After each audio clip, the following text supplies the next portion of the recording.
Secular party sir बहुत सारी थी, लेकिन आपने एमआईएम ही क्यों चुना? आम आदमी पार्टी को छोड़कर जब मैं वहाँ पर एक नारा लगा था, मुल्ले काटे जाएंगे राम राम चिल्लाएंगे, दिल्ली के अंदर, तो दिल्ली चीफ मिनिस्टर के ट्विटर हैंडल से इसका कंडेम होना चाहिए, खंडन होना चाहिए। बिल्कुल होना चाहिए। तो मुझे वहाँ पर डांट लगा दी गई कि तुम पॉलिटिक्स को समझते नहीं हो। तो लोगों का मानना है कि यार जो दलित है या हिंदू है, क्या उनके लिए एमआईएम काम नहीं करेगी, सिर्फ इत्तेहादुल मुस्लिमीन के लिए काम करेगी? नरेंद्र मोदी भारतीय जनता पार्टी, उनकी पार्टी का नाम है भारतीय जनता पार्टी। क्या भारत के अंदर मुसलमान जनता नहीं है? हाल ही में अभी आपने टॉयलेट का स्कैम एक्सपोज किया, कॉरेक्स की बोतल, तो इसके लिए कौन जिम्मेदार है? खिसियानी बिल्ली खब्बा नोचेगी। मुझे पूरा यकीन है कि समाजवादी पार्टी का कोई फाइनेंसर है, उस फाइनेंसर का ही वो माल है। अतीक अहमद, उनका कहना है कि वो 1 साल में वहाँ से गोवंडी से नशा खत्म कर सकते हैं। तो उस टाइम पर अबू आसिम ने जो जवाब दिया कि कोई आ सकता, जिस तरह का बैड वर्ड यूज किया है। ना बैड वर्ड नहीं, उन्होंने कहा था झाड़ू नहीं मार सकता।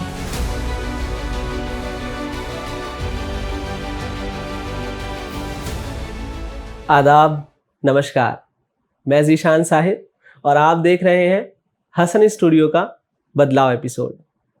2024 में लेजिस्लेटिव असेंबली का इलेक्शन होता है, जिसमें एक नई आवाज़ उभर कर आती है, एक नई आवाज़ निकलती है शिवाजी नगर, मानकुर शिवाजी नगर की कॉन्स्टिट्यूएंसी से।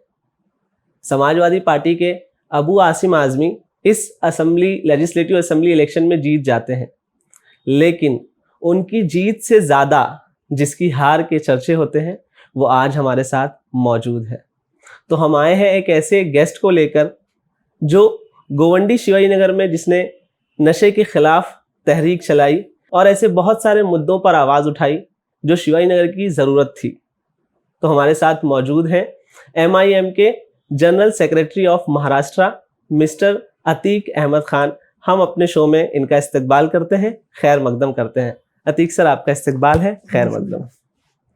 बहुत शुक्रिया, आपने वक्त निकाला हमारे लिए। सर, आप गोवंडी के टीचर, उसके बाद सोशल वर्कर, उसके बाद एमआईएम के जनरल सेक्रेटरी ऑफ महाराष्ट्र तक पहुंचे हैं, तो ये सफ़र आपका कैसा रहा?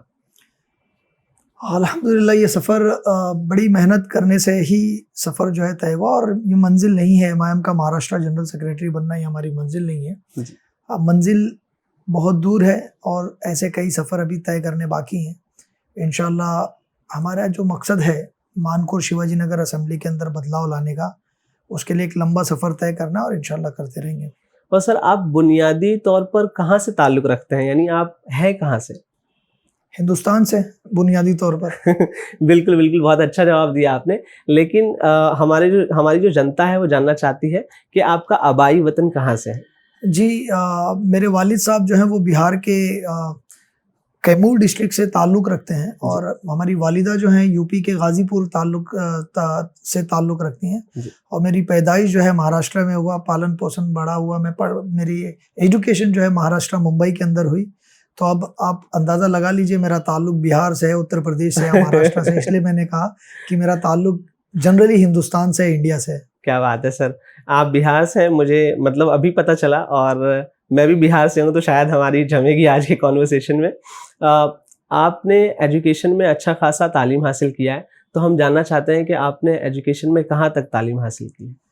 मैंने एमए किया है इकोनॉमिक्स में, फिर मैंने एक और एमए किया है पॉलिटिकल साइंस में, फिर उसके बाद मैंने एलएलबी भी किया है, और अभी मेरा एलएलएम और एमए इन हिस्ट्री दोनों साथ में चल रहा है। क्या बात है सर। और आगे पीएचडी करने का इरादा है पॉलिटिकल साइंस में, या तो कॉन्स्टिट्यूशनल लॉ के अंदर में आगे चलकर पीएचडी भी करूंगा इंशाल्लाह। क्या बात है। हमारे देश को इस तरह के पॉलिटिशियंस की ज़रूरत है जो पढ़े लिखे हों, जो चीज़ों को समझते हैं, जो चीज़ों को जानते हैं। आपने यूपीएससी की तैयारी भी किया है, तो हम जानना चाहेंगे कि अपने उस सफ़र के बारे में भी बताएं। आप देखिए, ग्रेजुएशन तक बिल्कुल भी मैं गोवंडी में रहा हूँ, पला बड़ा हुआ हूँ, वहीं की डंपिंग ग्राउंड में हमने क्रिकेट खेला है जी। तो मुझे पता नहीं था कि यूपीएससी नाम की भी कोई चिड़िया होती है, कोई चीज़ होती है। तो जब मुझे पता चला कि यूपीएससी एक ऐसा कमीशन है जो एग्ज़ाम कंडक्ट कराता है और उसमें बड़े ऑफिसर्स बनने का मौका मिलता है, आईएएस और आईपीएस ऑफिसर्स, तो मुझे बड़ा शौक था पुलिस ऑफिसर बनने का, आईपीएस ऑफिसर बनने का। मैंने कड़ी मेहनत की, 2 साल पुणे में रहा, पुणे के पियाक इंस्टीट्यूट में मैंने पढ़ाई भी की, लेकिन किसी कारण से या मेरी मेहनत की कमी की वजह से या उस दौरान जो लोग प्रिपेयर कर रहे थे उन लोगों ने मुझसे अच्छा प्रिपेयर किया हो, क्या बात। किसी कारण से मैं जो है यूपीएससी क्रैक नहीं कर पाया।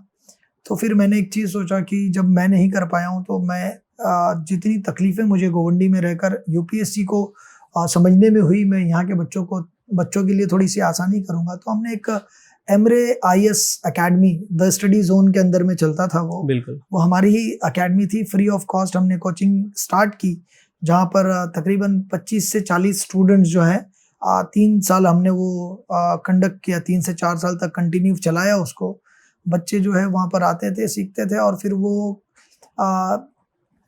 ज़कात फाउंडेशन, दिल्ली यूनिवर्सिटी ऐसे एग्ज़ाम्स देकर वो बच्चे आज अल्हम्दुलिल्लाह अलग अलग जगह पर हैं, एक कोई अलग अलग प्रिपरेशन कर रहे हैं और अपना कर रहे हैं। तो सफ़र यहाँ से शुरू हुआ था कि एक टीचर और क्रैक करना चाहता था यूपीएससी, क्रैक नहीं हो पाए यूपीएससी। उसके बाद जब मैंने यूपीएससी की प्रिपरेशन शुरू की तो 360 डिग्री व्यू मिला मुझे, एक सब्जेक्ट को, एक टॉपिक को देखने के अलग अलग नज़रियात सीखने को मिले यूपीएससी के सफ़र से। तो जब मैंने गोवंडी को उन अलग अलग नज़रियात से देखना शुरू किया तो मुझे ऐसा लगा कि हमें कितने अंधेरे में रखा गया है। और वहाँ से जो है पब्लिक सर्विस मैंने शुरू कर दी। सरकारी नौकरी तो नहीं मिली लेकिन पब्लिक सर्विस मैंने वहाँ से शुरू कर दी और फिर इस तरह से पब्लिक का काम करते करते 2024 में जो है मुझे ऑल इंडिया मजलिस इत्तेहादुल मुस्लिमीन यानी एमआईएम ने इलेक्शन लड़ाया और 42,027 वोट गोवंडी की ईमानदार जनता ने फ्री ऑफ कॉस्ट बिना पैसे लिए और मैंने बिना पैसे खर्च किए जो है 42,027 वोट हासिल की। बिल्कुल सर, आपने बताया कि फ्री ऑफ कॉस्ट, तो मुझे फ्री ऑफ कॉस्ट से याद आया कि आप जो यूपीएससी की कोचिंग ले रहे थे वो भी फ्री ऑफ कॉस्ट थी जी। तो वो उसके पीछे खास वजह सोशल वर्क था या फिर कुछ और? नहीं, हमारे यहाँ इनकलकेट करना था कि भाई स्टूडेंट जो हमारे यहाँ के हैं वो कहीं ना कहीं सरकारी नौकरी की तरफ उनका रुझान हो जी। अगर आप यूपीएससी या दूसरे सरकारी एग्जामिनेशंस के लिए अगर आप कोचिंग इंस्टीट्यूट में जाते हैं तो 2-2 लाख रुपए फीस होती है। बिल्कुल। बच्चों के अंदर पहले से वो जज्बा नहीं है कि हमें गवर्नमेंट जॉब में जाना है और उसके बाद अगर आपने फीस मांगा तो वो जज्बा और ख़त्म हो जाता। तो हमने ये सोचा था कि हमारे यहाँ पर से लोग क्रैक होंगे या नहीं होंगे, रिजल्ट क्या होगा, ये सारी चीज़ें सोचे बिना हमने ये सोचा था कि लोगों के अंदर इस चीज़ को कि सरकारी नौकरी, यूपीएससी, एमपीएससी और रेलवे के एग्जामिनेशंस, ऐसे बैंक एग्जामिनेशंस, ऐसे सरकारी नौकरियों वाले एग्जामिनेशंस के जज्बे को पैदा किया जाए, उनके अंदर इनकलकेट किया जाए कि इन एग्जाम्स की भी प्रिपरेशन की जा सकती है और वही हम करने की कोशिश किया था हमने। क्या बात है सर, खिदमत खल्क कर रहे थे आप और अब भी आप कर रहे हैं। हम जानना चाहेंगे कि general secretary of Maharashtra MIM, इनकी रोल एंड रिस्पॉन्सिबिलिटीज़ क्या होती हैं? बहुत बड़ा रोल एंड रिस्पॉन्सिबिलिटी है। हमारे जो महाराष्ट्र के सदर हैं इम्तियाज़ जलील साहब और नेशनल प्रेसिडेंट जो हमारे हैं बैरिस्टर असदुद्दीन ओवैसी साहब, इनके दोनों की तरफ से एकदम सख्त हिदायत है मुझे कि ये जो महाराष्ट्र जनरल सेक्रेटरी की पोस्ट है ये कोई रुआब और रुतबा दिखाने के लिए नहीं है, लोगों की सर्विस करने के लिए है। आप जो सोशल वर्क लोगों के बीच में रह के कर रहे थे, ज़मीन पर रह के कर रहे थे, उसी को करना है। ये सिर्फ आपको अथॉरिटी इसलिए दी गई है कि आपका काम थोड़ा सा आसान हो और मैं इस चीज़ का बहुत ख्याल रखता हूँ और मेरे रहन सहन तरीके में कहीं महाराष्ट्र जनरल सेक्रेटरी वाली बात नहीं दिखेगी आपको। लेकिन हाँ, काम काज के तरीके में मैं एक महाराष्ट्र जनरल सेक्रेटरी की हैसियत रखता हूँ और उसी तरह से काम भी करने की कोशिश करता हूँ। बहुत अच्छी बात बताई आपने कि जब आप पॉलिटिक्स में नहीं थे तब भी आप लोगों के उतने ही टच में थे और आज भी आप उतने ही टच में हैं, लोगों से जुड़े हुए हैं। इनफैक्ट मैं ज़्यादा सोचता हूँ कि अब ज़्यादा लोगों के करीब आऊँ, लेकिन होता यह है कि रिस्पॉन्सिबिलिटी बढ़ जाने की वजह से पूरे महाराष्ट्र की रिस्पॉन्सिबिलिटी कभी कभार मुझे बाहर जाना पड़ता है। बाहर के भी कुछ डिस्ट्रिक्ट्स हैं, वहाँ जाना पड़ता है। तो कभी कभार मेरे पास टाइम कम होने की वजह से मैं लोगों से मुलाकात नहीं कर पाता हूँ, तो कुछ लोग नाराज़ भी हो जाते हैं। तो मैं आपके पॉडकास्ट के माध्यम से उनसे कहूँगा कि भाई मेरे बिहेवियर में बदलाव नहीं आया, मेरी थोड़ी सी मसरूफियत बढ़ गई है और नाराज़ ना हो। मैं हर इंसान के साथ चाय पीना मेरा एक हॉबी है कि मैं हर इंसान के साथ बैठूं, उसके साथ चाय पीऊं, उसके साथ बात करूं और उसके पास जो इल्म है वो हासिल करूं। तो एज ए स्टूडेंट आपके साथ में बैठना चाहता हूं, आपकी बातें सुनना चाहता हूं, आपसे सीखना चाहता हूं। बिल्कुल, बिल्कुल सही बात कही आपने। एज़ ए स्टूडेंट जब मैं आपके पास था तब भी आप उसी तरह से पेश आते थे और आज जब आपकी एक अच्छी खासी पोस्ट है, तब भी आप उसी तरह से कॉल रिसीव करते हैं, उसी तरह से आप पेश आते हैं। ये बहुत अच्छी खुशी की बात है हमारे लिए। अल्हम्दुलिल्लाह। और सेक्युलर पार्टी सर बहुत सारी थी, लेकिन आपने एमआईएम ही क्यों चुना? आप एमआईएम की तरफ ही क्यों गए? मैं देखिए मेरी ज़िंदगी की जो शुरुआत मैंने पॉलिटिक्स में की थी, वो मेरा एक दोस्त था, उसने बहुत ही फ़ोर्स किया मुझे और आम आदमी पार्टी मैंने जॉइन किया था। जी, तो आम आदमी पार्टी एक तरह का वो लोग डेवलपमेंट दिखाते थे, तो उस समय मैंने ज़्यादा सोचा नहीं और आम आदमी पार्टी जॉइन कर लिया। राइट, लेकिन जब 6 महीना मैं आम आदमी पार्टी में गुज़ारा, तो वहाँ पर स्पेस नहीं मिलती है। देखिए आइडेंटिकल पॉलिटिक्स ये पूरे भारत में चल रहा है। बिल्कुल, अब अभी मुंबई आए हुए हैं जरांगे पाटिल साहब, मराठा आंदोलन को लेकर, बिल्कुल। उन्होंने अपनी आइडेंटिटी नहीं छोड़ी। लेकिन ये जो सो कॉल्ड सेक्युलर पार्टियां जिनकी आप बात कर रहे हैं, वहां जाने के बाद मुझे अपनी आइडेंटिटी छुपाना या अपनी आइडेंटिटी को दिखाना बड़ा मुश्किल हो गया था। तो कहीं ना कहीं वो दम घुट रहा था और पॉलिटिक्स में चाहे वो सो कॉल्ड सेक्युलर पार्टियां हों या वो इस वक्त भाजपा की अलायंस की पार्टियां हों, यहाँ पर लोग इसलिए जाते हैं कि मुझे एक पद मिल जाए, मुझे पैसे मिल जाए, मुझे कुछ कॉन्ट्रैक्ट्स मिल जाए। तो ऐसी हालात में अगर कोई पार्टियां ज्वाइन करता है तो वो पार्टियों का गुलाम होता है। अतीक अहमद खान पार्टी ज्वाइन इसलिए किया था कि वो गोवंडी के लोगों का भला कर सके। और मेरे दिल और दिमाग में एक चीज़ हमेशा होती है कि अगर मुझे कोई अथॉरिटी मिलती है, कोई पावर मिलता है, तो अल्लाह की तरफ से होगा और अल्लाह इसका हिसाब पूरी तरह से लेने वाला है, तो उसका सही इस्तेमाल कर सकूं। तो आम आदमी पार्टी को छोड़कर जब मैं वहाँ पर एक नारा लगा था, मुल्ले काटे जाएंगे राम राम चिल्लाएंगे, दिल्ली के अंदर, और सरकार में दिल्ली के अंदर अरविंद केजरीवाल थे, मैंने यहाँ पर अपनी बात रखी। मैं यहाँ पर भी अच्छे पोस्ट पर था। अच्छा, तो मैंने अपनी बात रखी कि ये जो नारा लगा है ये गैर संविधानिक है, बिल्कुल, अनकॉन्स्टिट्यूशनल है। बिल्कुल, तो दिल्ली चीफ मिनिस्टर के ट्विटर हैंडल से इसका कंडेम्ड होना चाहिए, खंडन होना चाहिए। बिल्कुल होना चाहिए। तो मुझे वहाँ पर डांट लगा दी गई कि तुम पॉलिटिक्स को समझते नहीं हो, आप खामोश रहें, आपको जितना काम दिया आप वो काम करें। तो फिर जब मुझे ऐसा लगा कि मैं मेरे मज़हब के लिए ही और अपने लोगों के लिए आवाज़ नहीं उठा सकता हूँ, तो फिर ऐसी पॉलिटिकल पार्टी को छोड़कर हट जाना ही बेहतर होगा। फिर उसके बाद मैं तकरीबन 1.5 सालों तक किसी पॉलिटिकल पार्टी में नहीं था, लेकिन एमआईएम के लोग मेरे टच में थे और एमआईएम के लोगों ने भी मुझे अप्रोच किया। और उस वक्त के जो मुंबई प्रेसिडेंट थे फयाज़ अहमद साहब, उन्होंने कई दफ़े गोवंडी आए और उन्होंने मुझे फ्री हैंड होकर काम करने के लिए दिया। जब मैं एमआईएम पार्टी ज्वाइन किया तो आज मैं फ्री हैंड होकर काम करता हूँ। इम्तियाज़ जलील साहब ने मुझे महाराष्ट्र का जनरल सेक्रेटरी बनाया, सदर साहब ने, बैरिस्टर असदुद्दीन ओवैसी साहब ने, उन्होंने भी फ्री हैंड मुझे दिया हुआ और मैं अपनी मर्ज़ी से लोगों का काम कर रहा हूँ और अच्छा लग रहा है मुझे। क्या बात है। तो 2024 में जो आपने लेजिस्लेटिव असेंबली का इलेक्शन लड़ा, तो उसमें आपको क्या एक्सपीरियंस आया और आपने क्या सीखा उससे? बहुत एक ज़बरदस्त एक्सपीरियंस मुझे मिला। पहले होता ये था कि जब इलेक्शंस की बातें होती थी तो मैं लोगों से मुलाकात करने जाता था जो लोग पहले इलेक्शन लड़ चुके हैं, कॉर्पोरेशन वगैरह। जी, वैसे जनरली कोई नेता बात करने को तैयार नहीं होता है नहीं गोवंडी में। बिल्कुल, उनके पास समय नहीं होता, कोई काम भी नहीं होता और टाइम भी नहीं होता टाइम लोगों को देने के लिए। ये बहुत अच्छी बात थी। तो एक साहब थे जो वार्ड नंबर 134 हमारे यहाँ पर है, सबसे गरीब वार्ड है। जी, उस वार्ड से इलेक्शन लड़कर वो हार गए थे।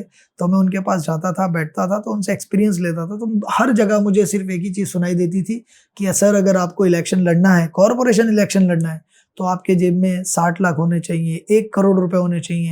अगर आप सिर्फ लड़ना चाहते हैं तो 70 लाख रुपए चाहिए, अगर आप जीतना चाहते हैं तो 1.5 करोड़ होना चाहिए। जी, तो मेरे मन में ये हमेशा सवाल आता था कि भाई पैसे क्यों चाहिए इलेक्शन लड़ने के लिए। एक 5,000 का या 10,000 रुपए का अभी मैंने विधानसभा में डिपॉजिट किया था, वो डिपॉजिट भी मुझे रिटर्न मिल गया, तो क्या? पैसे की ज़रूरत क्यों है। तो ये जो क्वेश्चन था ये कभी मेरा किसी ने क्लियर नहीं किया, लेकिन 2024 के विधानसभा इलेक्शन के बाद वो बड़े अच्छे से क्लियर हो गया।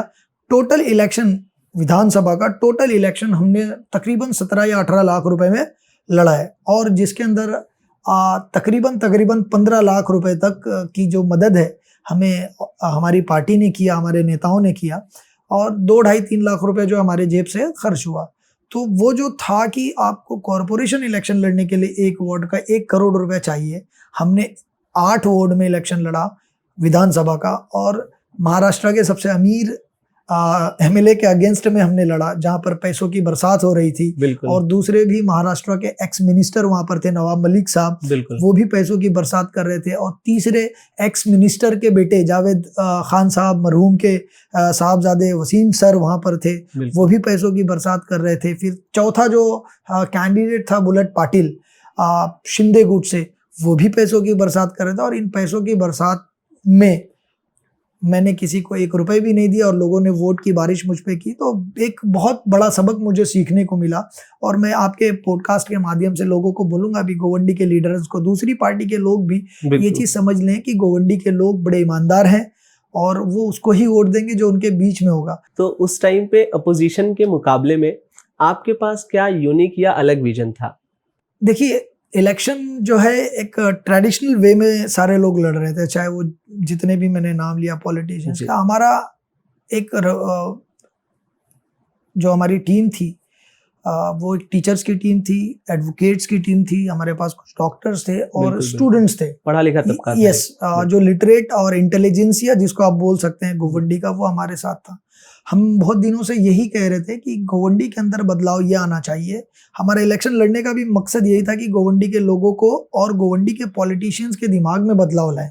तो हमारा ये डिमांड था कि गोवंडी के अंदर गुटखा बेचने वाले, नशा बेचने वाले, लाइट चलाने वाले, चोरी की लाइट बेचने वाले, केबल चलाने वाले, ऐसे लोग ही कॉर्पोरेटर चुन चुन कर आ रहे थे। और जो पॉलिटिकल पार्टीज हैं, चाहे वो समाजवादी हो, चाहे वो कांग्रेस पार्टी हो, जिन जिन ने रूल किया गोवंडी के अंदर, वो सारे लोग ऐसे लोगों को पिक करते थे और उनको लीडरशिप देकर उनको कॉर्पोरेटर बना देते थे। तो हमारा एक ये था कि भाई क्यों ना लिटरेट लोगों को आगे लाया जाए, वो एक एडवोकेट हो, वो एक टीचर हो, एक स्टूडेंट ही क्यों ना हो, लेकिन एक लिटरेट हो, इंटेलिजेंट बंदा हो, जो लोगों की परेशानियों को समझे और गुंडागर्दी जो है उसके अंदर ना हो, ईमानदार हो, दयानतदार हो। ये हमारी बेसिक वो थी। तो इस बदलाव को लाने के लिए हम इलेक्शन में आए और अल्हम्दुलिल्लाह आज वो देखने को मिल रहा है कि वो चाहे समाजवादी पार्टी हो, कांग्रेस पार्टी हो, तमाम पार्टियां अब पढ़े लिखे लोगों को टॉर्च लेकर ढूंढ रही हैं कि कोई हमें मिल जाए जिसको हम किसी वोट से इलेक्शन लड़ा दें। तो हम जिस मकसद के तहत इलेक्शन लड़ रहे थे वो मकसद हमारा पूरा हुआ। भले हम इलेक्शन नहीं जीते लेकिन हम मकसद जीत चुके हैं। बिल्कुल बिल्कुल, बहुत अच्छी बात कही आपने सर। लेकिन MIM पार्टी जो है इसको कम्युनल पार्टी कहा जाता है, तो आप इस परसेप्शन को कैसे एड्रेस करेंगे? नहीं, देखिए, MIM पार्टी जो है वो कम्युनल पार्टी बिल्कुल भी नहीं है। कम्युनल पार्टी उसको बोलते हैं जिस तरह से भाजपा है, जिस तरह से शिवसेना है, ये वो कम्युनल पार्टियां हैं जो अजान के ऊपर बैन लगाने की बात करती हैं, मुसलमानों को खुलेआम मारने की बात करती हैं। उत्तर प्रदेश के जो चीफ मिनिस्टर हैं भाजपा पार्टी के, वो बोलते हैं कि मुस्लिम औरतों को उनके कब्रों से निकाल कर रेप किया जाए।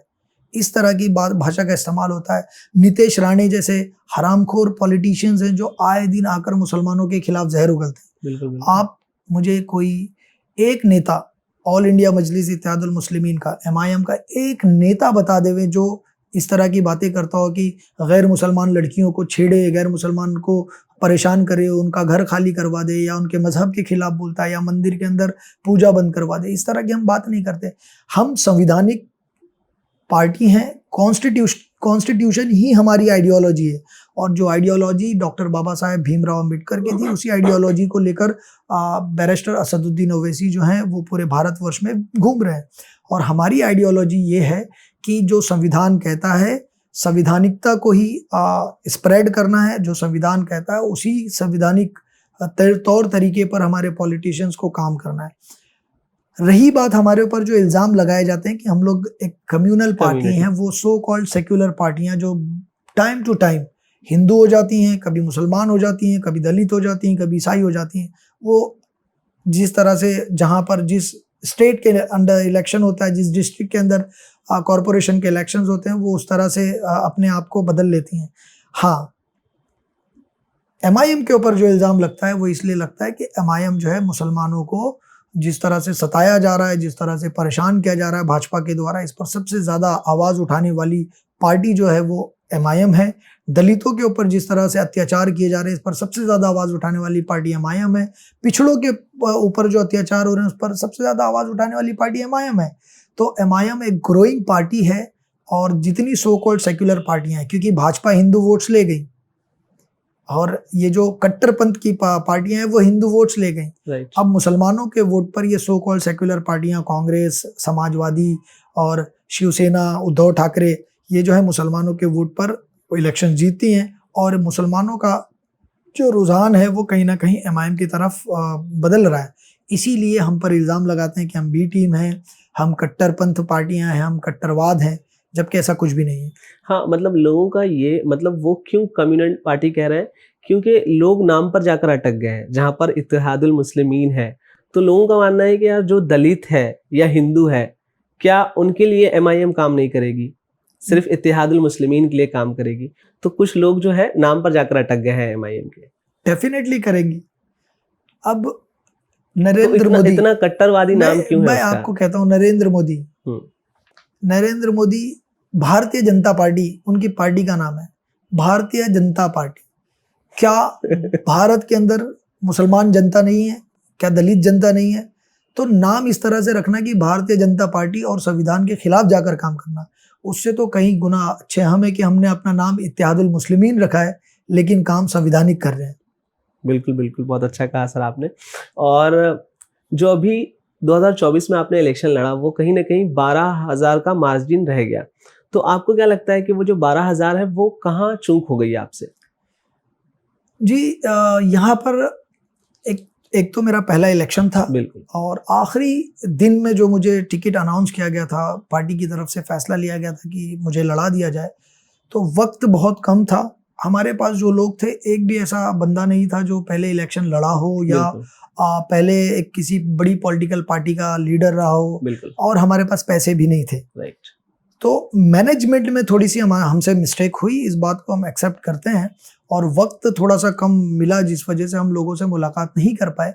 और मेरा पहला इलेक्शन होने के कारण समाजवादी पार्टी इस तरह का एक प्रोपेगेंडा फैलाने में सफल रही कि भाई अगर एमआईएम को वोट दोगे और अबू हाशिम आज़मी हारेंगे तो बुलेट पाटिल यानी कि शिंदे और भाजपा जो है वो जीत जाएगी। तो इस प्रोपेगेंडा के चलते वो जो ऑर्थोडॉक्स वोट्स थे हमारे जी, वो कहीं ना कहीं स्लिप हो गए 6,000 वोट्स, और वो 12,000 का मार्जिन है, लेकिन वो 6,000 वोट जो स्लिप हुए उसी कारण से जो है हमारी हार हुई।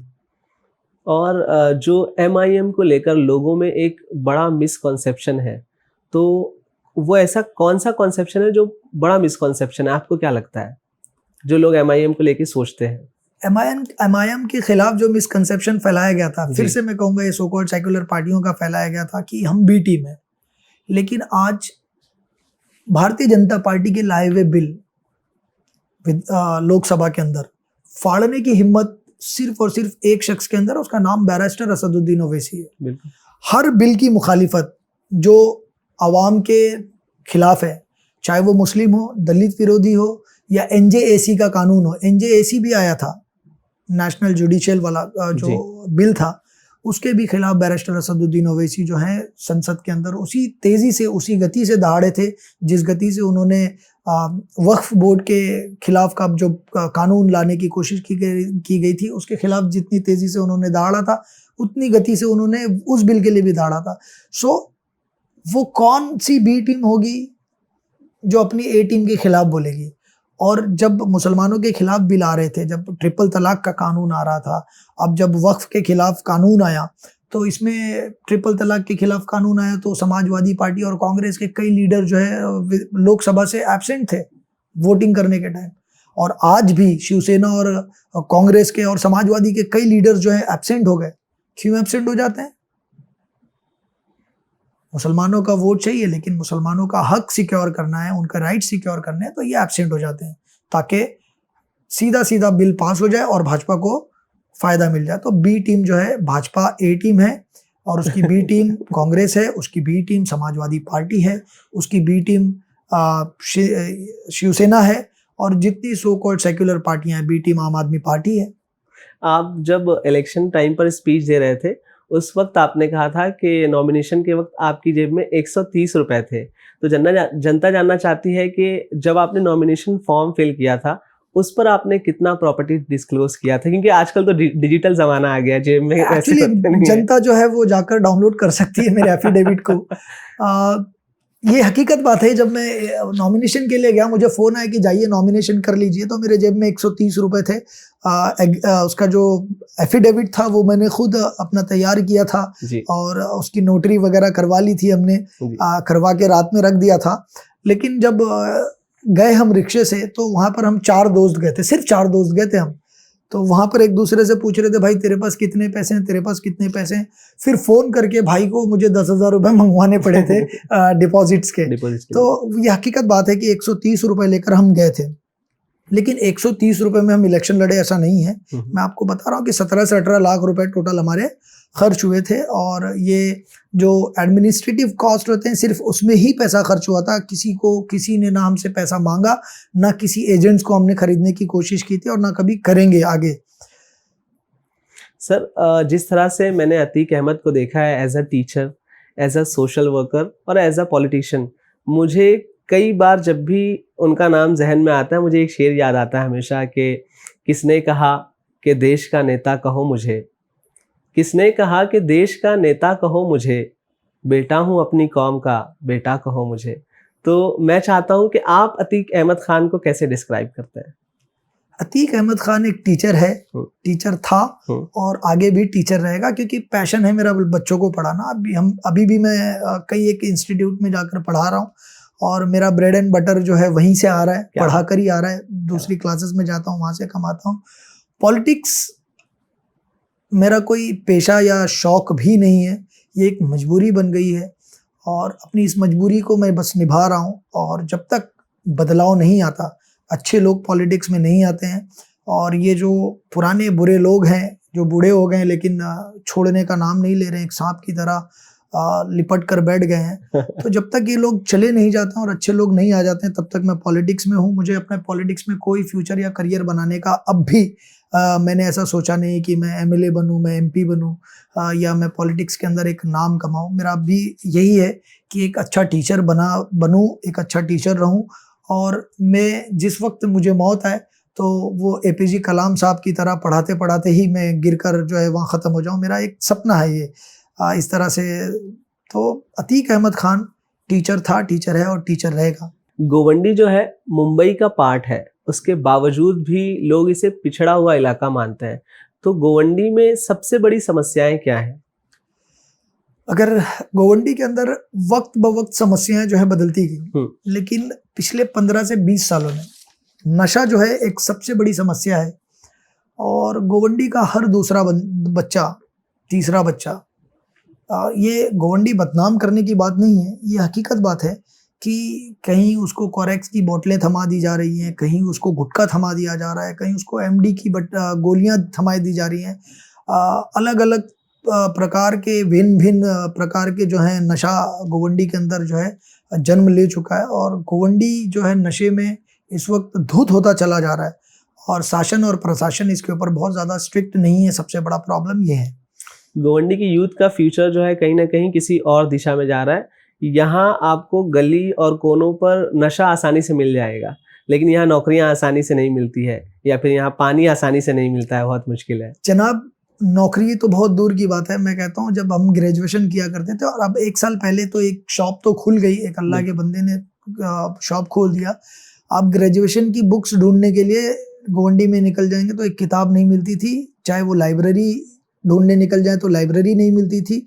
तो नौकरी तो बहुत दूर की बात है, जाकर चेंबूर से और कुरला से हमें किताबें नेहरू से खरीद कर लानी पड़ती थी। तो हमारी मेहनत रही कि एक लाइब्रेरी हमने ओपन करवाया, लेकिन अभी आगे इस तरह से हमारी सोच है कि एक ऐसी ओपन लाइब्रेरी बनाई जाए जहाँ पर हर प्रकार की किताबें हों, स्टैंडर्ड फर्स्ट टू मतलब केजी टू पीजी की वहाँ पर बुक्स अवेलेबल हों। उसके अलावा कॉमिक्स हों और अलग अलग प्रकार की बुक्स हों, हर तरह के न्यूज़पेपर हों, ताकि गोवंडी को पढ़ने की आदत, झूमता गोवंडी टू पढ़ता गोवंडी, ये हमारा सपना है। हम झूमते गोवंडी को पढ़ता गोवंडी देखना चाहते हैं, और उस पर ही काम कर रहे हैं, और इंशाल्लाह आगे भी करेंगे। लेकिन गोवंडी में लाइब्रेरी है जो अबू आसिम आज़मी ने बनवाई है उसमें, और आप अबू आसिम आज़मी ने बनाई है, बनवाई हमने है। अच्छा, आपने बनवाई है? हाँ, वो भी स्टूडेंट्स, हमने आह्वान दिया था कि भाई वो बड़ा किस्सा है उसके अंदर। जी, जी, वही जी। लाइब्रेरी जो है मुझे कहीं ना कहीं पॉलिटिक्स में लाकर खड़ी कर दी। जी, जी, हमारी एक डिमांड थी कि हम एक लाइब्रेरी चाहिए, हमारी एक लाइब्रेरी में आप भी आया करते थे, बिल्कुल। वो एक छोटी सी लाइब्रेरी थी, वो इनफ नहीं थी, तो अब एक बड़ी लाइब्रेरी की जरूरत थी। हमने डिमांड रखा था कि हमें लाइब्रेरी चाहिए, तो अब हाशिम आज़मी साहब ने कहा जगह बताइए, तो वो उस जगह को उन्होंने कब्जा करके रखा हुआ था, बंद करके रखा था। वहाँ पर आई हॉस्पिटल बनाने की उनकी जो है कोशिश चल रही थी। तो हमने आह्वान दिया कि अगर ये लाइब्रेरी में कन्वर्ट नहीं होता, उसका ताला तोड़ के हम पढ़ना शुरू कर देंगे। तो तब अबू हाशिम आज़मी साहब ने मुझे ही बुलाया था और उन्हें बोला था कैसी लाइब्रेरी चाहिए। मैं उनके लोगों को ले जाकर टाटा इंस्टीट्यूट की एक लाइब्रेरी है टाटा नगर के अंदर टिस की, जी। वो लाइब्रेरी हमने दिखाया। हमने बताया कि इस तरह की लाइब्रेरी बनाए, लेकिन उस लाइब्रेरी को बनाने के बाद वो लाइब्रेरी में आधा कब्जा करके हॉस्टन को दे दिया गया, वहाँ पर भी उनका बिजनेस शुरू हो गया। अब लाइब्रेरी को इसी तरह छोड़ दिया गया था। लेकिन इस इलेक्शन के बाद उन्हें समझ में आ गया कि इस जनता को एजुकेशन चाहिए, और एजुकेशन के मुद्दे पर अगर जनता 42,000 वोट दे सकती है, तो अगर एजुकेशन पर थोड़ा बहुत काम नहीं किए तो अगली बार अबू हाशिम आज़मी साहब इलेक्शन लड़कर 20,000 वोट भी पाना उनके लिए मुश्किल हो जाएगा। और हाल ही में अभी आपने टॉयलेट का स्कैम एक्सपोज किया, कॉरेक्स की बोतल, तो इसके लिए कौन जिम्मेदार है? देखिए, टॉयलेट जो है वो पब्लिक टॉयलेट है और बीएमसी के अंडर में आता है, बीएमसी ने उसको बनाया है। जी। बीएमसी बनाकर उसको देती है, हैंडओवर करती है केयर टेकर्स को, लेकिन वहाँ पर कोई केयर टेकर नहीं है। अब केयर टेकर नहीं होता तो कॉरपोरेटर्स के अंडर में आता है, क्योंकि वहाँ बड़े बड़े बैनर्स और बड़े बड़े बोर्ड्स लगे हुए हैं, साइन बोर्ड्स लगे हुए हैं कि जनाब अबू हाशिम आज़मी के प्रयत्नों से बना, जनाब आयशा शेख वहाँ की शायद कॉरपोरेटर थी, उनके प्रयत्नों से बना, उनके बड़े बड़े नाम हैं और मिल्कियत और मालिकाना हक भी वही लोग जताते हैं। तो जिनकी मिल्कियत में और जिनका मालिकाना हक है, वहाँ पर अगर नशा बिक रहा है तो जनता कहे जिम्मेदार कौन है? मैं तो कहता हूँ जिनकी प्रॉपर्टी है, जो अपनी प्रॉपर्टी और मालिकाना हक दिखाते हैं, उनसे जिम्मेदार पूरी तरह से वही है। तो 1055 कॉरेक्स की बोतलें, मैं गया था वहाँ पर कुछ और दिखाने, लेकिन जनता ने कुछ और ही देखा, कुछ और देख लिया। तो और ऐसे 1055 बोतलें एक बाथरूम के अंदर मिली जहां पर 10 दिन पहले रेड हुई थी। राइट। तो पुलिस का इतना खौफ नहीं है, तो सोचिए कि दूसरे जो बाथरूम्स हैं उसमें और क्या क्या रखा होगा, और कई करोड़ लाखों बोतलें रखी होंगी जो गोवंडी के बच्चों को हाथ में बड़ी आसानी से थमा दिया जाएगा और बच्चे जो है नशा करने लगेंगे। और आप ऐसे लोगों से क्या कहना चाहते हैं जिनका ये मानना है कि अतीक सर ने पीआर के लिए उन चीजों को एक्सपोज किया है जबकि उनकी खुद की प्लानिंग है? अरे बेवकूफ है। अगर अतीक सर की प्लानिंग है तो अतीक सर ने कहाँ से खरीदा था? मैं तो रेडी हूँ ना, पुलिस जो है इन्वेस्टिगेट कर ले। और वो इतने बेवकूफ हैं कि अगर किसी को पीआर करना हो तो 10-12 बोतलें खरीद के रखेगा। 1055 बोतलें 55 बॉटल क्यों रखेगा? वो क्यों रखेगा? राइट। और ये जो लोग कहते हैं ना कि मैं पीआर कर रहा हूँ या मैंने खुद खरीद कर वहां पर रखा है, तो खिसियानी बिल्ली खम्बा नोचेगी। मुझे पूरा यकीन है कि समाजवादी पार्टी का कोई फाइनेंसर है, उस फाइनेंसर का ही वो माल है, और माल पकड़ा गया तो उसको डिफेंड करने के लिए समाजवादी पार्टी के तमाम कार्यकर्ता जो है वो सोशल मीडिया पर एक्टिव हो गए और इस तरह का इल्जाम लगा रहे कि वो बोतलों को मैंने लेकर आया था। नहीं तो आप उनका नाम ले सकते हैं, आप नाम लेने में डरते नहीं है? नहीं, मैं नाम लेता, अगर मुझे नाम पता चले तो मैं बिल्कुल नाम लूं। अगर मुझे पता चल जाए कि एक्स बंदा इसको बेच रहा है, जब 1055 बोतलें लाइव दिखाकर मैं पकड़वा सकता हूं, तो नशा बेचने वालों को जरा सा खौफ नहीं है। बिल्कुल बिल्कुल। अतीक अहमद खान सिर्फ अल्लाह से डरता है बिल्कुल और अपने वालिद साहब से। बिल्कुल बिल्कुल। सर, आपने नशा मुक्ति कैंपेन भी चलाया है गोवंडी के अंदर, उस वक्त में गवर्नमेंट का क्या रद्दोअमल था आपके साथ? देखिए, पुलिस ने उस वक्त कोऑपरेट किया था, उस समय के जो डीसीपी थे उन्होंने काफ़ी कोऑपरेट किया था, और उसके बाद कुछ रेड्स हुई, कई नशा बेचने वालों को पकड़ा गया, और उसके बाद इलेक्शन के तुरंत बाद एक बड़ा कैंपेन चला गया था नशा मुक्ति को लेकर, जहां पर मुंबई सीपी और जॉइंट सीपी आए हुए थे, बड़े बड़े ऑफिसर्स आए हुए थे, और तमाम पॉलिटिकल पार्टी के लोग थे, एमएलए साहब थे, अगल बगल के जो एमएलए हैं वो सारे लोग थे। तो मुझे ऐसा लगा कि पुलिस इसके ऊपर एक्टिव है, लेकिन उस शो के बाद, मैं उसको शो कहता हूँ क्योंकि एंटरटेन हुई पब्लिक, और फिर उसके बाद काम रुक गया। तो नशा उसी पेज में बिक रहा है जिस पेज में उस शो के पहले बिक रहा था, आज भी उसी पेज में बिक रहा है। और अब इस चीज़ को हम समझ गए कि भाई नशे के ऊपर काम करना है तो अपनी जान को जोखिम में डालकर खुद ही आगे रहना पड़ेगा, और इंशाल्लाह आने वाले कुछ वक्त में आप देखेंगे कि किस किस तरह से हम लोग नशा बेचने वालों के खिलाफ और पुलिस को एक्टिव रखने के लिए किस किस तरह का हम कार्यक्रम आगे लेते हैं। क्या गोवंडी में नशा सिस्टम जो है इतना स्ट्रांग है कि जो गवर्नमेंट सिस्टम है वो तो आंखें बंद कर लेती है, लेकिन जो पॉलिटिशियंस हैं और पुलिस अधिकारी हैं वो भी एक दूसरे से मिले हुए हैं? देखिए, पॉलिटिशियंस जो है, मैं आपको खुलकर कहता हूँ, आपने कहा ना नाम लो खुलकर कहता हूँ कि जितने भी नशा बेचने वाले लोग आए हैं, आप उठाकर उनको देखोगे तो कहीं ना कहीं वो समाजवादी के बैनर पर दिखेंगे। और लोगों का कहना यह है कि समाजवादी पार्टी के जो बैनर्स लगते हैं, जो पोस्टर्स लगते हैं, वो ये नशा बेचने वाले लगाते हैं। तो समाजवादी पार्टी ये पैसे लेती है नहीं लेती है, लेकिन पोस्टर्स उनसे ज़रूर लगवाती है।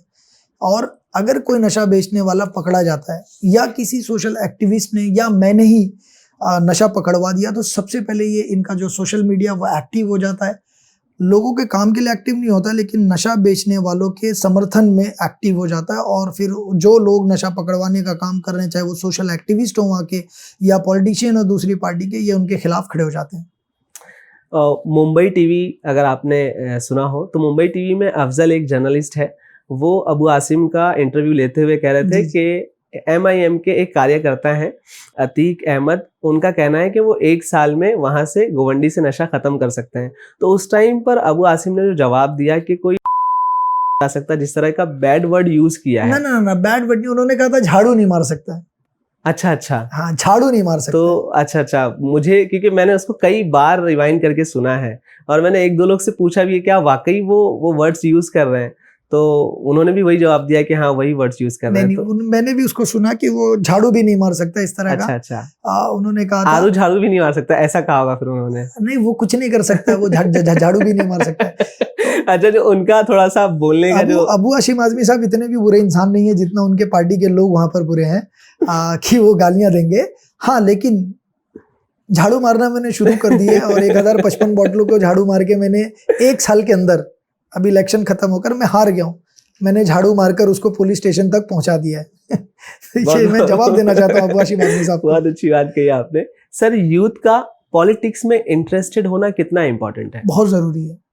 मैं कहता हूँ इस देश के अंदर IAS बनना चाहिए, IPS ऑफिसर बनना चाहिए, डॉक्टर इंजीनियर्स बनना चाहिए, अकाउंटेंट और CA बनना चाहिए, सारे फील्ड में आप जाइए। लेकिन एक बात याद रखें कि सारे फील्ड्स को कंट्रोल करने की जो अथॉरिटी है वो पॉलिटिशियंस के पास होती है, और जब पॉलिटिशियंस ही बुरा होगा तो अच्छे IAS ऑफिसर बनकर भी क्या करोगे आप। सो पॉलिटिक्स की तरफ देश के युवाओं का रुझान होना चाहिए, और जब तक पॉलिटिक्स के अंदर बदलाव नहीं होगा तब तक देश के अंदर बदलाव बहुत मुश्किल है। और आपने एक बार कहा कि हम गोवंडी को समाजवादी मुक्त गोवंडी बनाएंगे, तो आपको ऐसा क्यों लगता है कि समाजवादी वो काम नहीं कर रही है जो आप करना चाहते हैं? समाजवादी पार्टी पिछले 20 सालों से गोवंडी के अंदर, उनके कॉरपोरेटर्स तकरीबन 25 सालों से, और 25 सालों के अंदर हमारे इलाके का हाल बदहाल ही होता चला गया है। समाजवादी पार्टी के नज़रिए में सिर्फ रोड का कंक्रीट बन जाना या रोड की सीमेंटिंग कर देना या बिल्डिंगें बन जाना जो कि प्राइवेट बिल्डर्स आकर बनाए, उसको समाजवादी पार्टी और उनके लोग कहते हैं कि ये डेवलपमेंट है। लेकिन डेवलपमेंट, एक कंप्लीट डेवलपमेंट किसे कहा जाता है कि ठीक है, आप लॉन्ग टर्म एसेट्स क्रिएट होने चाहिए, लेकिन लोगों की मेंटालिटी के ऊपर आपने क्या काम किया, लोगों के एजुकेशन, इंट्रिंसिक जो चीज़ें हैं उस पर आपने काम ही नहीं किया। आप कह रहे हैं कि रोड सारे बन गए, चलिए ठीक है, मैं मानता हूँ रोड बन गए, किसने बनाए, कैसे बने, वो बहस में भी नहीं पड़ता हूँ, आपने बनाए, लेकिन लोगों की एवरेज लाइफ 39 ईयर्स हो गई है। राइट। तो डेवलपमेंट किसे कहते हैं आप? ट्यूबरक्लोसिस के पेशेंट्स 60% से ग्रो कर गए, किसको आप डेवलपमेंट कह रहे हैं? इलिटरेसी अपने चरम पर है। एजुकेशन ड्रॉप आउट जो होता है 10th और 12th और ग्रेजुएशन का ड्रॉप आउट, 10th के अंदर आते आते बच्चे जो हैं 40% ड्रॉप आउट हो जाते हैं, 12th 60% और ग्रेजुएशन जाते जाते 80% बच्चे जो है ड्रॉप आउट हो जाते हैं। टाटा की रिपोर्ट है। अब 80% बच्चे जो है ड्रॉप आउट हो रहे हैं, सिर्फ 100 में से 20 बच्चा ग्रेजुएशन कर पा रहा है, तो उसको आप डेवलपमेंट कहते हैं। एक डिग्री करने वाले बच्चे को या लॉ करने वाले बच्चे को उसकी किताब गोवंडी के अंदर नहीं मिलती, उसको आप डेवलपमेंट कहते हैं। सो रोटी कमा लेना ये लोग अपने लिए कर लेते हैं, रोड बनना ये आज कई सालों से कॉरपोरेटर्स नहीं है, जहाँ पर एमएलए नहीं भी होगा तो भी रोड्स बनेंगे, क्योंकि हम टैक्स पेयर्स हैं, हमारे पैसों से रोड बन रहा है। इन लॉन्ग टर्म एसेट्स को दिखाकर आप कहते हो कि हमने डेवलपमेंट कर दिया। डेवलपमेंट लोगों के सेहत अच्छी होना, डेवलपमेंट लोगों का हेल्थ अच्छा होना, डेवलपमेंट लोगों को बीमारियों से दूर रखना, डेवलपमेंट लोगों को क्राइम से दूर रखना, इसको भी तो डेवलपमेंट का पार्ट माना जाता है। इन सारी चीज़ों को इग्नोर करते हैं, उनके नज़रिए में वो डेवलपमेंट है ही नहीं, और हमारी नज़रिए में कंप्लीट डेवलपमेंट के लिए काफ़ी चीज़ें ज़रूरी हैं। इसीलिए हम चाहते हैं कि समाजवादी मुक्त गोवंडी बने, और मेरी ख्वाहिश अब बढ़ गई है, समाजवादी मुक्त मुंबई और समाजवादी मुक्त महाराष्ट्र भी मेरी ख्वाहिश में ऐड हो चुका है। क्या बात है। महाराष्ट्र में एमआईएम पार्टी को वोट कटर नाम से भी जाना जाता है, तो इस पर आप क्या कहेंगे? देखिए, पूरे महाराष्ट्र के अंदर हम 12 सीटों पर लड़े, 12 नहीं 16 सीटों पर लड़े, माफ़ी चाहता हूँ। उन 16 सीटों के ऊपर 5 ऐसी सीटें थी जहाँ पर बड़ी क्लोज फाइट थी और हम सेकंड पोजीशन पर रहे। तो 16 में से अगर आपने 5 निकाल दी तो तकरीबन 40%, और कई जगह पर हम थर्ड नंबर पर भी रहे, जहाँ पर हमने 40,000, 45,000, 35,000 वोट्स पाए। तो वोट कटर जो पार्टियां होती हैं वो 45,000, 40,000, 55,000, 60,000, 1 लाख वोट्स नहीं पाती हैं, वो 3,000 और 2,000 पाती हैं। और अगर आप कांग्रेस को देखेंगे, जितनी नंबर ऑफ सीट्स कांग्रेस और समाजवादी लड़ी हैं, वहाँ पर कहीं पर 2,000, कहीं पर 5,000 वोट्स। तो आज के डेट में महाराष्ट्र के अंदर नहीं, पूरे भारत देश के अंदर समाजवादी पार्टी वोट कटिंग करने का काम कर रही है और कांग्रेस पार्टी वोट कटिंग करने का काम कर रही है। पार्लियामेंट के अंदर 543 सीट्स है, जिसमें से 2 वुमेन एमपी है। यहाँ पर एमआईएम जो है मुस्लिम को रिप्रेजेंट करता है, लेकिन मुस्लिम कोई वुमेन वहाँ पर एमपी नहीं है। तो हमें कब देखने को मिलेगा कि कोई मुस्लिम महिला जो है वो एज एन एमपी पार्लियामेंट तक पहुंचे एमआईएम की तरफ से? डेफिनेटली मुस्लिम महिला भी पहुंचेगी, गैर मुस्लिम महिला को भी हम पहुंचाएंगे, लेकिन जब हमारे दलित भाई, हमारे मुस्लिम भाई ये इस बात को समझ लें कि ऑल इंडिया मजलिस इत्तेहादुल मुस्लिमीन उनकी अपनी जमात है, उनकी अपनी लोकल पॉलिटिकल पार्टी है। अब होता यह है कि हमारे पूरे भारत में 543 सीटों में 1 सीट चुनकर आती है बैरिस्टर असदुद्दीन ओवैसी साहब की जी, और उनको भी हराने के लिए कांग्रेस और भाजपा के साथ साठगांठ होता है, और वहाँ पर कांग्रेस के भी कैंडिडेट्स आते हैं ताकि उनको गिरा दिया जाए। इम्तियाज जलील साहब को गिराने के लिए कांग्रेस पूरी तरह से काम करती है और इम्तियाज जलील साहब की सीट गिर जाती है। तो अभी हम इस चुनौतियों से लड़ रहे हैं कि हमारी जो 1 से ज़्यादा एमपी की सीटें हो जाएं, और एक दिन वो ज़रूर आएगा इंशाल्लाह कि पूरे भारत देश के अंदर कम से कम 25 से 30 सीटें जो है ऑल इंडिया मजलिस इत्तेहादुल मुस्लिमीन जीतेगी, और जहाँ पर भी वुमेन्स एम्पावरमेंट की बात होगी, जहाँ वुमेन्स की रिक्वायरमेंट होगी, वहाँ से उन 25-30 सीटों के अंदर 2, 4, 5 सीटें वुमेन्स भी जिताकर हम भेजने का काम करेंगे। क्या बात है। और जो इंडिया अलायंस है उससे एमआईएम को बेनिफिट है या नुकसान है? एमआईएम को ना किसी से नुकसान होता है ना किसी से बेनिफिट होता है। एमआईएम की लड़ाई लोगों के बेनिफिट और लोगों के नुकसान की है।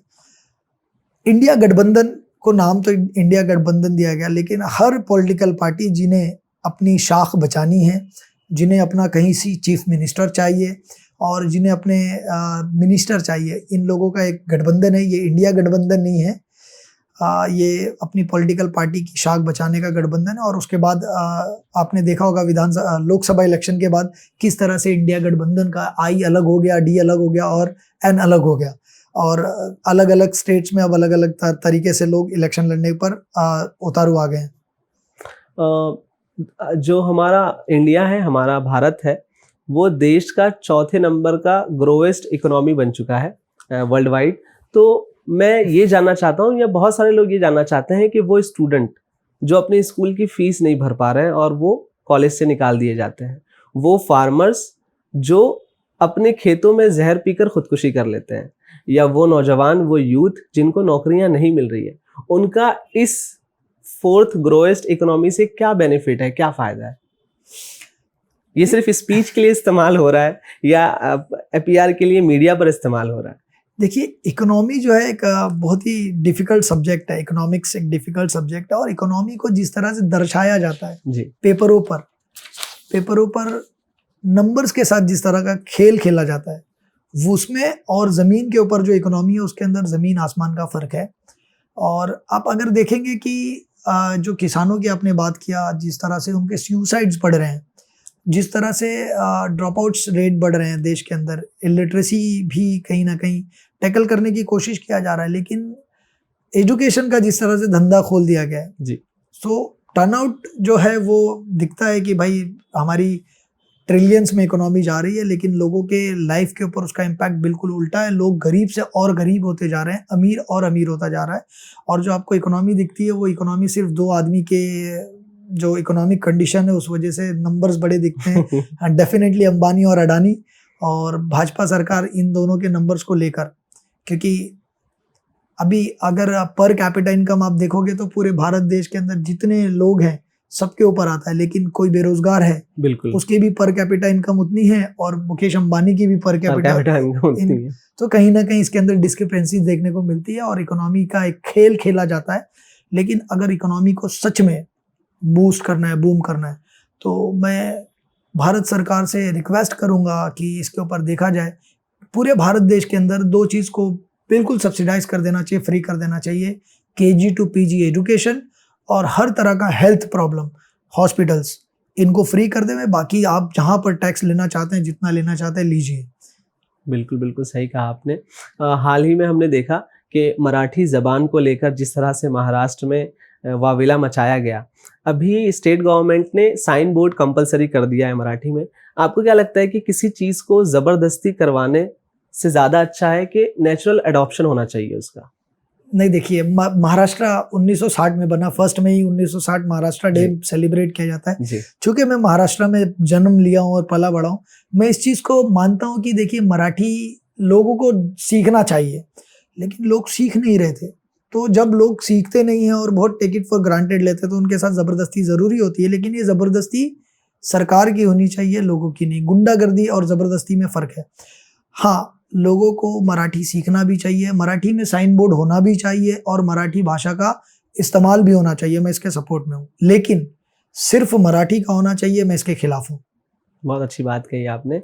और हम गाहे बगाए जब आपके सोशल मीडिया को देखते हैं, तो चाहे आदित्य ठाकरे हो या नीतीश राणे जैसे लोग हों, जो कभी लाउड स्पीकर की आवाज़ पर, अजान की आवाज़ पर आवाज़ उठाते हैं, या फिर मुसलमानों को हरे रंग का सांप कहते हैं, तो मुझे राहत इंदौरी है, उनके बेटे हैं सतलज राहत, उनका शेर याद आता है कि सभी को ज्ञान बांटा जा रहा है, ये हिंदुस्तान बांटा जा रहा है, हमें ये मस्जिदों मंदिर दिखाकर हमारा ध्यान बांटा जा रहा है। तो ये नीतीश राणे जैसे लोगों को आप क्या कहेंगे? मतलब सांप वो होते हैं जो जहर उगलते हैं, और नीतीश राणे खुद जहर उगल रहा है। वो एक सांप का बेटा है, और वही सांप जो है जगह जगह पर हिंदू मुस्लिम करके जहर उगल रहा है। और कहीं ना कहीं जो तुष्टीकरण की राजनीति चल रही है देश के अंदर, भाजपा जो करवा रही है, उसका एक ऑफशूट है नीतीश राणे, और कुछ भी नहीं है। जिस दिन सरकार बदलेगी उस दिन नीतीश राणे जैसे सांपों का इलाज इंशाल्लाह जरूर हो जाएगा। बिल्कुल बिल्कुल। अतीक सर, हम मानते हैं कि कांग्रेस की एक अलग आइडियोलॉजी है, एमआईएम की एक अलग आइडियोलॉजी है, लेकिन जब वोट चोरी पर बात आती है, जब देश पर इतना बड़ा खतरा मंडरा रहा होता है कि वोट चोरी हो जाता है आपके सामने से, आपके आंख के नीचे से, तब उस टाइम पर असदुद्दीन अवैसी साहब कुछ राहुल गांधी का सपोर्ट नहीं करते या उसके खिलाफ कोई आवाज़ नहीं उठाते, ऐसा क्यों? देखिए, असदुद्दीन ओवैसी साहब ने सपोर्ट किया या खिलाफ गए, दोनों भी नहीं किया उन्होंने। असदुद्दीन ओवैसी साहब इससे भी बहुत इंपॉर्टेंट मुद्दों पर काम करते हैं और कर रहे होंगे। जब वोट चोरी का मुद्दा आया तो बहुत बुरा लगा कि असदुद्दीन ओवैसी ने आवाज़ नहीं उठाई, लेकिन जब मुसलमानों के वक्फ चोरी का मुद्दा आया तो राहुल गांधी कहाँ थे? राहुल गांधी तब एकदम आवाज़ बंद करके वो गायब थे। बिल्कुल। तो उन्हें भी आवाज़ उठानी चाहिए। लेकिन वोट चोरी के मुद्दे पर इम्तियाज जलील जो हमारे चेहरे हैं, ऑल इंडिया मजलिस इत्तेहादुल मुस्लिमीन के, एमआईएम के जो एक फेस हैं, उन्होंने आवाज़ उठाई और उन्होंने समर्थन भी किया कि हम वोट चोरी का जो मुद्दा उसके समर्थन में, और वोट चोरी होती है। तो इम्तियाज जलील साहब के इस स्टेटमेंट को लोग साइड करके डायरेक्ट टारगेट करते हैं, ईजी टारगेट, बड़ा टारगेट बैरिस्टर असदुद्दीन ओवैसी हैं। बिल्कुल बिल्कुल। हमने नेशनल लेवल पर देखा जिस तरह से गाज़ा में, पैलेस्टीन में 60,000 से ज़्यादा लोग मारे गए, जिसमें वुमेन शामिल हैं, बच्चे शामिल हैं, तमाम लोग शामिल हैं। तो आपको लगता है कि उनको अब वहाँ से माइग्रेट करना चाहिए? बिल्कुल नहीं।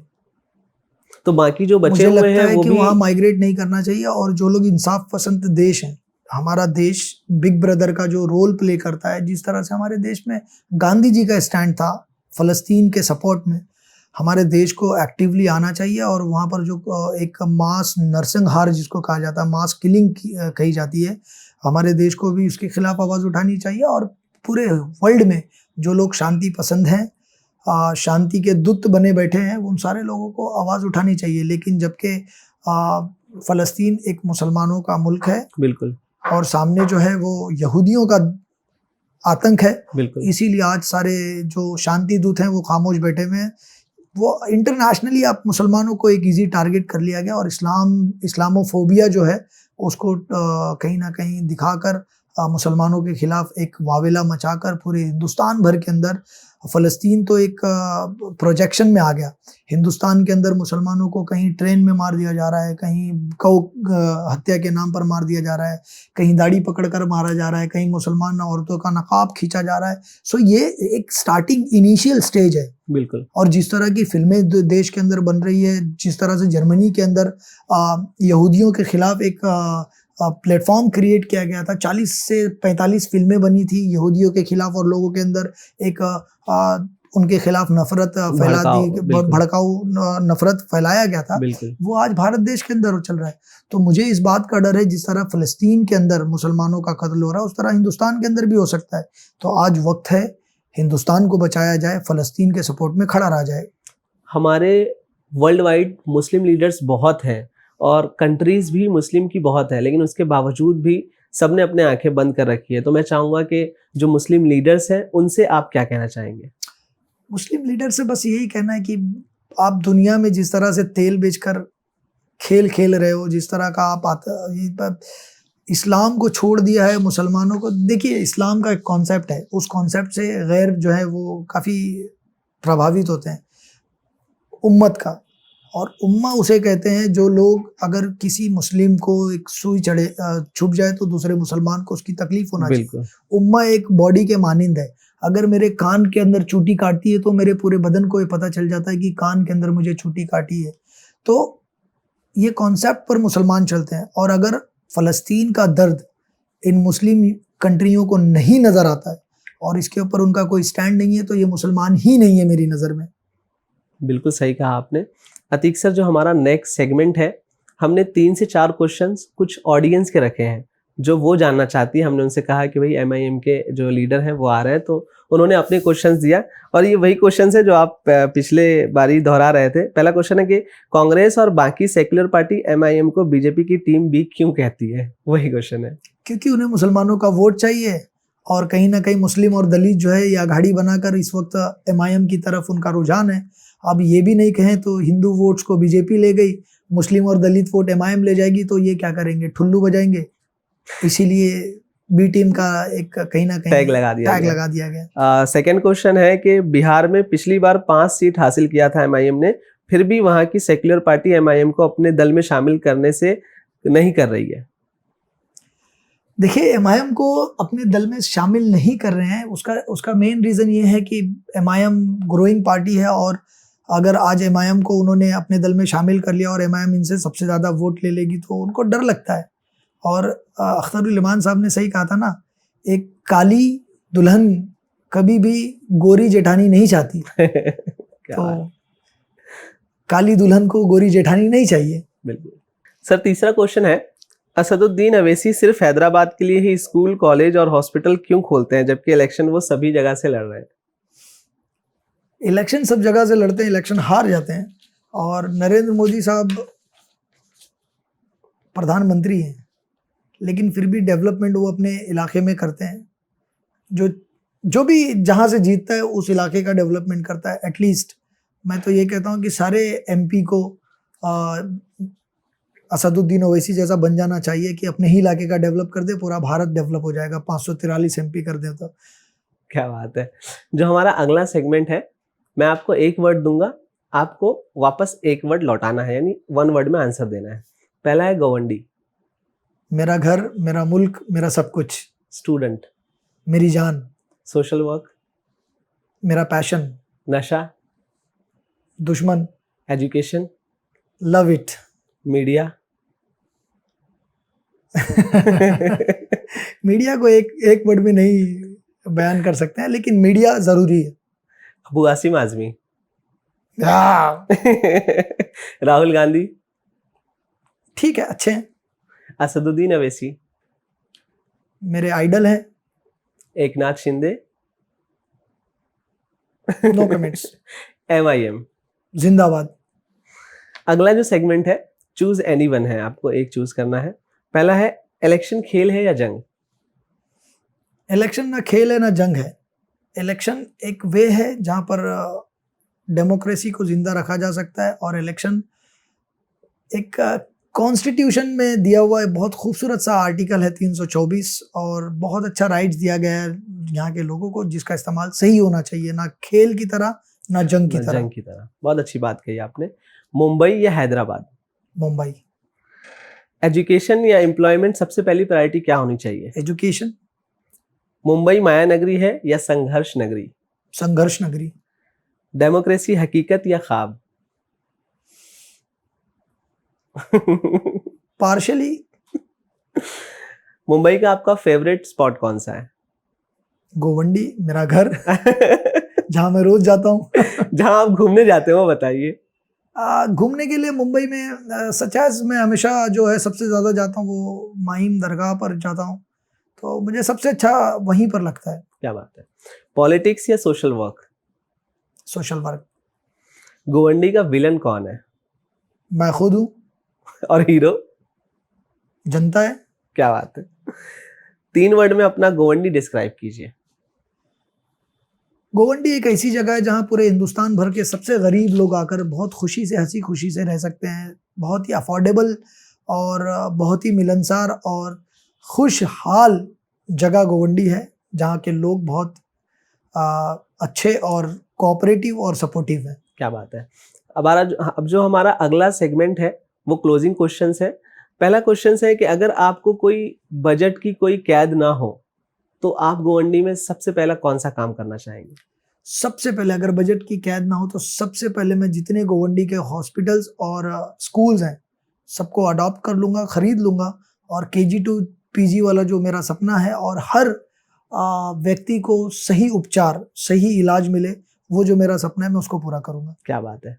आप शिवाजी नगर गोवंडी की जो कॉन्स्टिट्यूएंसी है वहां से आप इलेक्शन हार गए हैं, लेकिन फिर भी MIM का वहां के लिए क्या प्लान है? देखिए, हमारा प्लान ये है वहाँ पर कि जिस तरह से हैदराबाद में जाकर मैंने अकबरुद्दीन ओवैसी साहब की 10 स्कूलों का दौरा किया। एक ही असेंबली के अंदर उन्होंने 10 स्कूलें बना दी हैं जो कि बिल्कुल फ्री है, KG to PG तक, और स्पेशली उसके अंदर वुमेंस के लिए अलग अलग स्किल्स सिखाए जाते हैं, और हर घर का एक ही बच्चा उस स्कूल में अलाउड होता है, और वो KG में उसको एडमिशन देते हैं और PG तक उसको लेकर जाते हैं। क्या बात इस तरह का एक स्कूल हमें गोवंडी के अंदर चाहिए, जहाँ पर हमारी डिग्री कॉलेज की बच्चियाँ हिजाब और नकाब पहनकर आराम से अपनी एजुकेशन कंप्लीट कर सकें। क्या बात है सर। आखिरी क्वेश्चन है कि जो आपके सपोर्टर हैं, MIM के सपोर्टर हैं, और जो यूथ है उनको आप क्या पैगाम देना चाहेंगे? मैं पैगाम यही दूंगा कि अमन व अमान से रहें, आप एजुकेशन ज़रूर हासिल करें, वकील बने और लॉ फील्ड के अंदर आएँ, ताकि आप अपने राइट्स, आपके परिवार वालों के, आपके ख़ानदान वालों के राइट्स जो है वो बचा सकें। और तमाम गोवंडी के लिए मैं एक पैगाम दूंगा, ना नशा करो, ना वार करो, अगर करना है तो एक दूसरे से प्यार करो। क्या बात है, क्या बात है सर। बहुत खूब। आपने अपना कीमती वक्त हमें यानी हसन स्टूडियो को, बदलाव एपिसोड को दिया। हम इसके कर्जदार रहेंगे, और जब भी हमें ऐसा लगेगा कि आपकी ज़रूरत है हम आवाज़ देंगे सर। दिल से शुक्रिया, आपने एक आवाज़ पर हमारे पास आए और अपने जो भी एक्सपीरियंस थे उसको शेयर किया। तो इस तरह से बदलाव एपिसोड हसन स्टूडियो का जो है वो आपके लिए कई सोशल वर्कर और सामाजिक कार्यकर्ता जो अच्छा काम कर रहे हैं, हम उनको सामने लेकर आते हैं, उनसे बातें करते हैं। आपके मन में भी कोई सवाल है, कोई क्वेश्चन है, आप कमेंट बॉक्स में दें, और हसन स्टूडियो का बेल आइकॉन दबा लें ताकि आप तक हमारे जो अपडेट्स हैं वो पहुंचते रहें। बहुत बहुत शुक्रिया।